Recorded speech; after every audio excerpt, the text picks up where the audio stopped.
우리 옆에 계신 분들과 이렇게 인사하겠습니다. 잘 되고 있습니다. 하나님께서 일하고 계십니다. 아멘. 오늘 우리가 읽었던 본문은요, 나라를 잃고 바벨론의 포로가 되어 살아가고 있는 이스라엘 백성들을 향한 회복의 메시지를 담고 있습니다. 말하기는 오늘 주신 말씀을 통해서 우리의 삶 가운데 회복이 필요한 곳에 회복이 선포되고 또 일하심을 통해 새 길을 열어주시어 그 길을 가게 하시는 하나님의 은혜가 충만하기를 간절히 소망합니다. 이스라엘 백성들 중에서 그들의 조상이 출애굽 당시에 겪었던 일을 모르는 사람은 아무도 없습니다. 아이에서부터 나이든 노인에 이르기까지 모두가 다 홍해가 갈라지는 사건을 통해 하나님의 역사하심에 대해서 알고 있었다라고 하는 것이죠. 하지만 아는 것과 믿는 것에는 분명한 차이가 있습니다. 불신자들도 세상 사람들도 그리고 심지어는 마귀도 하나님의 존재에 대해서는 알고 있습니다. 하지만 하나님에 대해서 아는 것만으로는 아무런 역사가 나타나지 않는다라고 하는 것이죠. 하나님을 믿는 사람, 하나님을 전적으로 믿고 신뢰하며 하나님을 의지하는 사람들에게 전능하신 하나님의 역사가 나타나게 되는 것입니다. 그렇기 때문에 우리는 아는 것에만 머물러 있는 것이 아니라 수천 년 전에 일어난 성경 속에 기록된 하나님의 역사가 오늘날에도 동일하게 나의 삶 가운데 일어날 것임을 믿는 믿음을 가지고 살아가야 된다라고 하는 것입니다. 이스라엘 백성들에게 있어서 과거에 있었던 홍해가 갈라지는 사건은 너무나도 먼 이야기였습니다. 먼 옛날 이야기였는데요. 하나님의 놀라우신 능력으로 기적과도 같은 일을 경험했음에도 불구하고 그 일들을 너무나도 잘 알고 있지만 그러나 지금 나의 삶 가운데 또한 앞으로 내가 살아가는 삶 가운데 그때와 같은 그런 기적적인 일이 일어날 것이라는 생각을 하지 않고 또 믿음 없이 살아가고 있었던 이스라엘 백성들이었다라고 하는 것입니다. 그래서 그 모습을 보며 하나님께서는 오늘 본문을 통해 이렇게 말씀하셨는데요. 너희는 이전 일을 기억하지 말며 옛날 일을 생각하지 말라 라고 말씀하십니다. 이어서 뭐라고 또 덧붙여서 뭐라고 말씀하시냐면 본문 19절에 보면 이렇게 기록되어 있는데요. 우리가 화면을 보면서 함께 읽어보도록 하겠습니다. 시작. 보라, 내가 새 일을 행하리니 이제 나타낼 것이라. 너희가 그것을 알지 못하겠느냐? 반드시 내가 광야의 길을 사막의 강을 내리니. 아멘. 그들은 과거에 하나님께서 보여주신 기적과도 같은 일에 대해서 지식적으로는 너무나도 잘 알고 있었습니다. 하지만 지금 현재 이스라엘 백성들에게 주어진 상황은 그때 그 과거의 상황과는 너무나도 다른 상황이었다라고 하는 것이죠. 마치 수많은 믿음의 사람들에게 나타나신 하나님의 역사하심을 우리는 성경을 통해서 분명히 알고 있습니다. 성경을 읽어보면 그 수많은 믿음의 선진들에게 또한 많은 믿음의 사람들에게 하나님의 역사하심이 나타났다라고 하는 것을 우리는 읽어서 또는 누군가에게 들어서 잘 알고 있다라고 하는 것이죠. 그러나 우리는 그들과 다른 세대를 살고 있고요. 그리고 처한 상황과 환경 역시 그들과 다른 상황 가운데 있음을 우리는 볼 수 있어야 됩니다. 그런데 오늘 그런 상황 가운데서도 오늘 이 말씀이 우리에게 힘이 되고 위로가 되는 것은 하나님께서는 분명히 우리에게 새 일을 행할 것이다 라고 말씀하셨기 때문입니다. 네가 당한 상황이 어떠한 상황 가운데 처해 있고 어떠한 환경 가운데 있는지 모르겠지만 하나님께서는 분명히 말씀하고 계시는 것입니다. 내가 새 일을 행할 것이다. 광야와도 같은 길을 걸어가고 있는 이스라엘 백성들에게 그리고 사막과도 같은 그러한 삶을 살아가고 있는 우리 모두에게 그렇게 말씀하시는 것입니다. 내가 새 일을 행할 것이다. 광야도 사막도 아무런 소망이 없는 곳입니다. 길도 없고요. 사람도 살지 않고요. 미래도 없는 그곳에 하나님께서 말씀하신 것입니다. 내가 새로운 길을 내겠다. 내가 새 일을 행하겠다. 오늘 이 말씀을 통해서 위로가 되고 또 힘을 얻는 우리 모두가 될 수 있기를 바랍니다. 그리고 더 나아가서 새 일을 행하시는 하나님을 믿음으로 바라보는 우리 모두가 될 수 있기를 간절히 소망합니다. 세계에서 도로 사정이 가장 좋지 못한 나라 중에 한 곳으로 필리핀을 꼽는다고 합니다. 왜 도로 사정이 그렇게 좋지 못한가 하면 사진을 한번 띄워주시겠습니까? 보시고 있는 사진이요. 차가 이제 왼쪽 아래쪽에 보면 기퉁에 보면 차가 한 대 지나가고 있는 것이 보일 텐데요. 그 오른쪽으로는 이제 전봇대가 세워져 있고요. 우리가 흔히 생각할 수 있는 길이 한 곳 이렇게 길이 나져 있습니다. 그런데요, 참 재미있게도 이것이 전봇대가 세워져 있고 새롭게 길처럼 보이는 이곳이 도로 확장 사업을 통해서 국가에서 도로를 늘려놓은, 그런데 아무리 봐도 차가 다닐 수 없는 그러한 도로 같습니다. 왜냐하면 이 도로 한복판에 전봇대가 세워져 있고요. 이게 분명히 도로 확장 사업을 한다고는 했지만 이 도로, 길거리에 박혀 있는 전봇대를 제거해내지 않고 그냥 그 위에 확장 공사를 해버린 것입니다.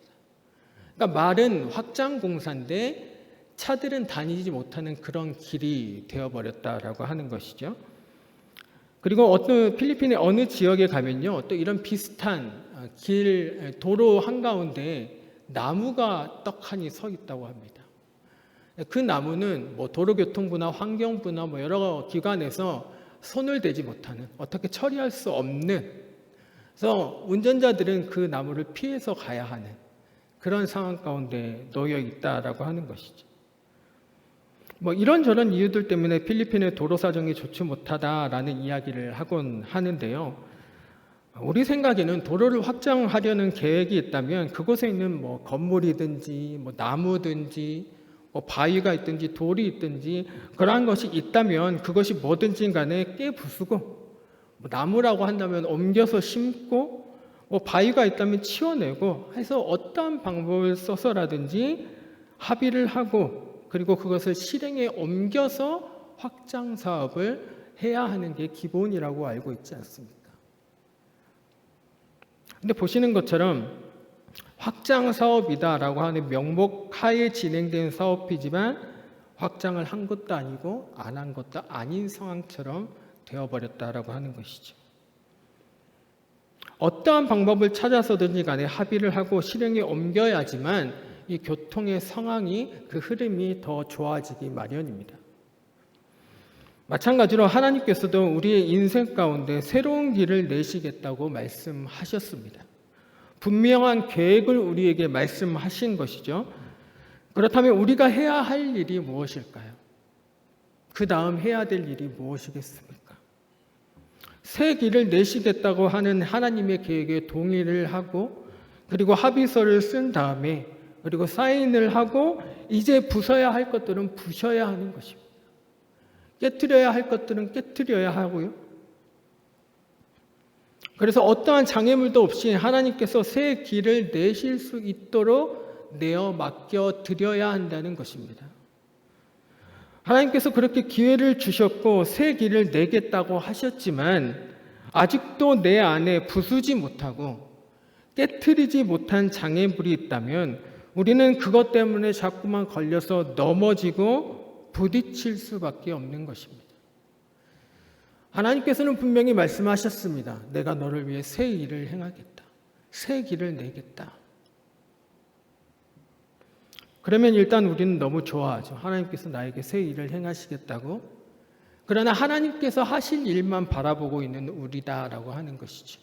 하나님께서 새 길을 내시겠다고 하면 그 하나님께서 나를 통해 일하실 수 있도록 내어 맡겨드려야 하는데, 내 안에 있는 하나님께서 들어오실 수 없는 그 공간들 가운데 하나님 필요로 하지 않는 그러한 것들이 있다면 뭐든지 다 끼워 부수고 하나님이 일하실 수 있도록 내어 맡겨드려야 하지만 내 속은 아직도 하나님이 들어올 수 없는 그 공간 가운데 세상에 뭐 어떤 것인지 모르겠습니다. 아무튼 내가 좋아하는 그러한 것들로 모두 채우고 있지는 않는가라고 하는 것이죠.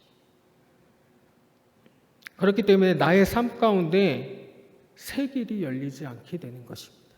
새 일이 나타나지 않게 된다라고 하는 것입니다. 이제 수능이 얼마 남지 않았습니다. 전국에 있는 고3 학생들이 좋은 대학을 가기 위해서 또 좋은 회사에 취업하기 위해서 서로 경쟁하고 있는 이 시점 가운데서요. 작년에 제 조카 중에서 대학에 이제 들어간 친구가 있는데 작년에 수능을 앞두고 이 친구가 저에게 연락을 해와서 밥을 먹자고 하더라고요. 그래서 이 친구가 밥을 먹으면서 이런저런 이야기를 했습니다. 삼촌, 야 아직 결혼 안 했으니까 삼촌이라고 하지 마. 형님 이러면서 본인에게 있는 고민들을 털어놓더라는 겁니다. 저 그냥 광주에 있는 무슨 대학에 장학금 받고 들어가려고요. 야, 너 정도면 서울에 있는 대학교 갈 수 있는 거 아니야? 라고 했더니 이 아이가 뭐라고 얘기하냐면 제가 무슨 서울이에요. 제 집안에, 제 학벌에, 제 주제에 집도 변변치 않고 또 지방 출신인데 제가 무슨 서울에 갈 수 있겠어요. 그냥 이 지역에서 광주에서 대학을 다니며 장학금 받고 그렇게 학교 다니려고 해요. 그 친구에게 이렇게 얘기했습니다. 야, 너 형이 목사인지 알지? 성경에 보니까 이런 말씀이 있더라. 보아라, 내가 새로운 일을 행하겠다. 내가 광야에 길을 내고 사막에 물이 흐르게 할 것이다. 성경에 이런 말씀이 있어요. 오늘 너에게 딱 해주고 싶은 말씀이야. 하나님이 너를 위해서 새 일을 행하시겠대. 근데 네가 아직도 이것 때문에 안 되고 저것 때문에 안 되고 이래서 안 되고 저래서 안 되고 이러한 조건들을 붙여놓잖아? 그럼 하나님은 너에게 새 일을 행하실 수가 없어. 이 말씀을 듣고 얘가 한참을 이제 허공을 쳐다보더니 울기 시작하더라고요. 제가 욕을 한 건 아니거든요. 뭐라고 다그친 것도 아닌데 얘가 갑자기 울더라고요. 그러면서 뭐라고 얘기하냐면 다른 사람들에게 여태까지 이런 얘기를 하면 그래 잘 생각했다. 니네 부모님 쇠가 빠지게 고생하는데 또 고생시키려고 그러냐. 차라리 서울 가지 말고 광주 가서 장학금 받고 학교 다녀라. 다 그렇게 이야기했다는 거예요. 근데 처음으로 자신의 꿈을 자신이 원하는 그런 속마음을 응원하고 또 위로해주는 사람의 말을 듣고 나니까 이 친구가 감정이 벅차올라서 눈물을 흘리게 됐다는 것이지. 교회도 안 다니고요. 이렇게 성탄절이나 크리스마스나 뭐 이럴 때는 한 번씩 가던 친구였는데 이 친구에게 하나님께서 너를 통해 새 일을 행할 것이다 라는 이 말씀을 선포했더니 얘가 말씀 가운데 위로를 받고 힘을 내서 마지막까지 열심히 공부하더니 성경관대를 입학해서 올해까지 2학년 다니고 이제 마치고 군대를 간다고 하더라고요. 아까도 말씀드렸듯이 나는 지방 출신이라서 안 돼요. 우리 집은 변변찮게 잘 살지도 않고요. 뭐 학벌이 좋은 것도 아니고요. 빽이 있는 것도 아니고요. 너무 평범해서 안 돼요. 이래서 안 되고 저래서 안 되는 그러한 생각들을 깨부수고 무너뜨려야만이 비로소 그때 하나님께서 일하기 시작하신다라고 하는 것입니다. 예수님을 만난 빌립에게 나사렛 사람인 예수가 무슨 대단한 일을 할 수 있겠어? 라고 말했던 그 생각이 깨어져야지만이 그제서야 예수님이 이스라엘의 왕이시며 하나님의 아들이심이 보이게 된다라고 하는 것입니다. 그 전까지 예수님은 그냥 나사렛에서 태어난 나사렛이 고향인 그러나 한 사람, 한 청년으로밖에 보이지 않는다라고 하는 것이죠. 여전히 나에게 남아있는 장애물은 무엇입니까? 여전히 내가 생각했을 때 안 돼라고 고집하고 있는 것들은 무엇입니까? 내 생각입니까? 내 고집입니까? 아니면 내 힘으로 뭐든 다 할 수 있다고 생각하는 교만입니까? 아니면 모든 것을 다 안다고 하는 자만심입니까? 모든 것을 다 내려놓고 끊어버려야 한다는 것입니다. 끊어버리지 못했던 죄가 있다면 그것마저도 끊어버려야 하는 것입니다. 세상적인 자랑이 있다면 그것도 끊어버리십시오. 그런 것들이 깨지고 부서지게 될 때에 비로소 나의 삶 가운데 일하시는 하나님을 보게 될 줄로 믿습니다. 바라기는 나의 삶 가운데 새로운 길이 열리길 원하신다면 먼저 부셔버리십시오. 깨트려 버리십시오. 끊어버리십시오. 내 안에 있는 하나님이 일하시지 못하도록 만드는 그 모든 것들을 다 깨트려 버리고 깨부숴 버리십시오. 그래서 하나님이 나를 통해 일하실 수 있도록 내어드리는 우리 모두가 다 될 수 있기를 간절히 소망합니다. 계속해서 본문 19절 말씀을 다시 한번 보시면요, 이렇게 말씀하고 있습니다. 보라, 내가 새 일을 행하리니, 새 일을 행하리니 라고 말씀하고 계시는데요, 여기서 말하고 있는 새 일이라고 하는 것이 무엇일까요? 새로운 일. 간단합니다. 새로운 일이다라고 하는 것은 이전에는 없었던 일을 이야기합니다. 그것을 바로 새 일이라고 하는 겁니다. 나조차도 생각하지 못했고 상상하지 못했던, 그리고 다른 사람들도 상상하지 못했었던 그런 일을 바로 새 일이다라고 하는 것입니다.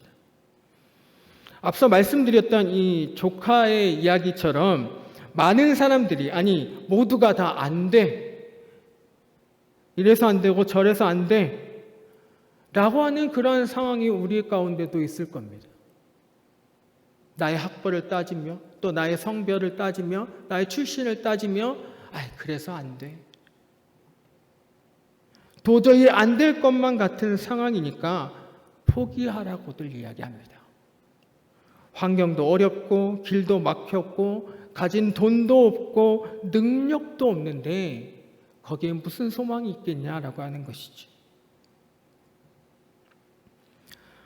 제가 자주 보는 유튜브 채널 중에서 베트남에서 스타트업 회사를 경영하는 대표님의 이야기를 담고 있는 채널이 있습니다. 이분이 2017년, 18년경에 회사를 시작해서요, 여러 가지 많은 사업을 하게 됩니다. 근데 흔히 하는 말로 다 말아먹고, 2022년에 베트남에 코로나가 터지면서 여행업이나 요식업을 하는 한국인 사장님들 절반 이상이 다 철수해서 한국으로 돌아가게 됩니다. 그래서 이분도 내가 하고 있는 사업도 다 접고 한국으로 돌아가야 되겠다 라고 생각하고 짐을 챙겨서 마지막으로 호치민에 있는 한인교회에 가서 예배를 드리게 됩니다. 그날 찬양팀이 웨이메이커라고 하는 찬양을 부르게 되었다고 합니다. 가사가 이래요. 새 길을 만드시는 분, 큰 기적을 행하시는 분, 그는 나의 하나님. 약속을 지키시는 분, 어둠 속을 밝히시는 분, 그는 나의 하나님. 주님 우리를 새롭게 하시네. 주님 우리를 회복시키시네. 그는 나의 하나님. 이분은 이 웨이메이커, 길을 만드시는 분이라는 이 찬양을 듣고 그날 예배를 드리면서 기도를 하는데요, 하나님께서 이런 마음을 주셨다고 합니다. 딱 1년만 믿음으로 기도하면서 베트남 땅을 위해서, 그리고 우리 회사를 위해서 축복하면서 기도하자. 그리고 기대하자. 하나님이 하실 일들을. 조금만 더 힘내서 하나님께서 이전에는 알지 못했고 또 경험하지도 못했던 놀라운 복과 은혜를 주실 것이니 힘내보자. 1년만 더 기도해보자. 그렇게 새 일을 행하실 주님을 기대하고 기도하며 나아간 결과 지금은 직원이 100명이 넘어가는 그런 회사로 성장해서 카페나 뷰티나 여행사, 웹툰, 한복 등등 여러 가지 사업을 하는 베트남에서 영향력 있는 회사로 성장하게 되었다고 합니다. 사랑하는 성도 여러분, 하나님께서 우리의 인생에서 새 길을 만드실 것입니다. 새 일을 행하실 것입니다. 그 하나님을 신뢰하시길 바랍니다. 그 하나님을 의지하며 믿고 나아가시기를 바랍니다. 믿음으로 그 하나님을 바라보실 수 있기를 간절히 소망합니다. 혈루증이 낫기를 간절한 마음으로 예수님의 옷자락을 만진 그 여인의 믿음을 기억하시길 바랍니다. 간절히 낫고자 하는 그 마음을 가지고 예수님의 옷자락을 만졌던 그 여인에게 예수님께서 이렇게 말씀하셨습니다. 내 믿음이 너를 구원하였다. 그렇게 말씀하셨던 것처럼 우리의 인생에서 새 일을 행하실 주님만을 믿고 의지하며 나아갈 때에 내가 상상했던 것 이상으로 그것을 뛰어넘는 역전시키시는 하나님이 나의 삶 가운데서 새 일을 행하실 줄로 믿습니다. 그 하나님을 신뢰하는 우리 모두가 되기를 간절히 소망합니다. 계속해서 본문 20절 말씀을 보면 이렇게 기록하고 있습니다. 화면을 보면서 함께 읽어보겠습니다. 20절 말씀인데요. 시작. 장차 들짐승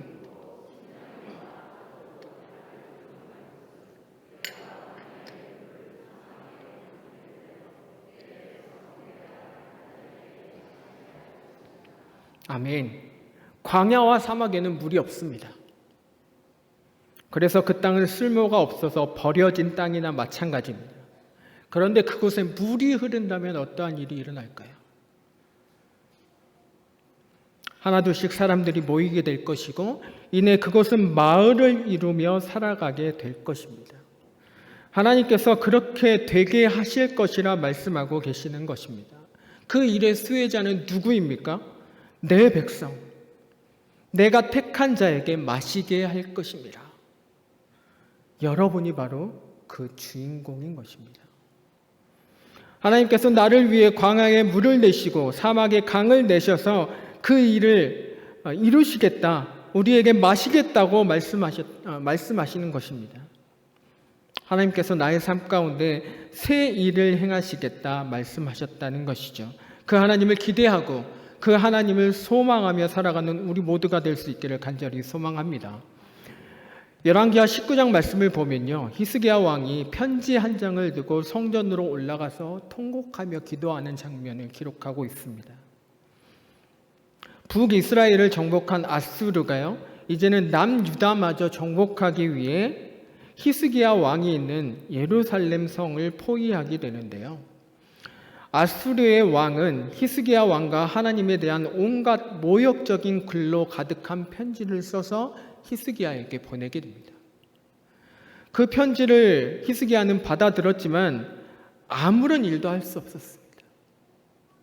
아수르에 대항할 만한 힘도 없었고요, 권력도 없었고요, 그를 도와줄 어떠한 나라도 없었습니다. 그 상황 가운데 히스기야는 받아든 그 편지를 들고 성전으로 올라가서 통곡하며 하나님께 기도하게 된 것입니다. 하나님께서는 히스기야의 눈물의 기도를 들어주셨고 그 기도에 응답하셔서 한밤중에 천사를 보내셔서 잠자고 있던 아수르의 병사 18만 5천 명을 치셨습니다. 아침에 일어나 보니 부하들이 모두 시체가 되어 있는 것을 본 아수르의 왕은 그 즉시 자신의 나라로 도망치게 된 것입니다. 이처럼 우리의 삶이 남유다가 아수르의 포위당해서 무엇을 어떻게 해야 할지 모르는 그 앞이 보이지 않는 상황과 환경 가운데 놓여 있는 성도님들이 계실 것입니다. 마치 나의 인생이 광야와 사막에 내던져져 버림받은 것처럼 느끼시는 분들도 계실 것입니다. 그래도 나 하나님을 믿는데, 내게 하나님밖에 없는데 왜 하나님을 믿는 나에게 이러한 일을 겪게 하시는 걸까? 내가 믿는 그 하나님마저 나를 버리신 것처럼 느껴지고 나를 더 이상 돌봐주지 않는 것 같다고 느낄 때도 있을 것입니다. 나에게는 더 이상의 길이 없다고 느껴질 때도 있을 것입니다. 하지만 오늘 우리에게 주신 말씀을 기억하시기를 바랍니다. 보아라, 내가 새 일을 행할 것이다. 보아라, 내가 새 길을 열어줄 것이다. 그 말씀이 우리의 삶 가운데 말씀 가운데 임하시는 그 하나님의 은혜로 살아가는 우리의 삶이 되기를 간절히 소망합니다. 우리의 삶 가운데 새 일을 행하시는 그 하나님으로 말미암아 다시 일어서서 세상을 향해 나아가는 우리의 삶이 되기를 간절히 소망합니다. 사랑하는 성도 여러분, 낙심하지 마십시오. 좌절하지 마십시오. 새 일을 행하실 주님을 기대함으로 나아가는 우리 모두가 될 수 있기를 간절히 바랍니다. 주님은 우리의 인생에 막혀있는 길을 뚫으신다고 말씀하셨고 없던 길도 만들어내실 것입니다. 그리고 기적을 이루는 하나님이십니다. 반드시 약속을 지키시는 분이고 또한 어둠 속에 있는 우리에게 빛을 비춰주시는 분이 바로 우리가 믿는 하나님이라는 것입니다. 우리의 눈에 아무것도 보이지 않아도 오늘도 지금도 주님은 우리를 위해 일하고 계시는 줄로 믿습니다. 우리가 아무것도 느끼지 못하고 있더라도 주님은 지금도 일하고 계시는 줄로 믿습니다. 주님은 결코 그 일을 멈추지 않으실 것입니다. 내 삶 가운데, 그리고 우리의 가정 가운데, 그리고 우리의 교회 가운데, 또 우리가 살고 있는 이 땅 가운데 새 일을 행하실 그 주님을 바라보며 소망하며 나아가는 우리 모두가 다 될 수 있기를 간절히 소망합니다.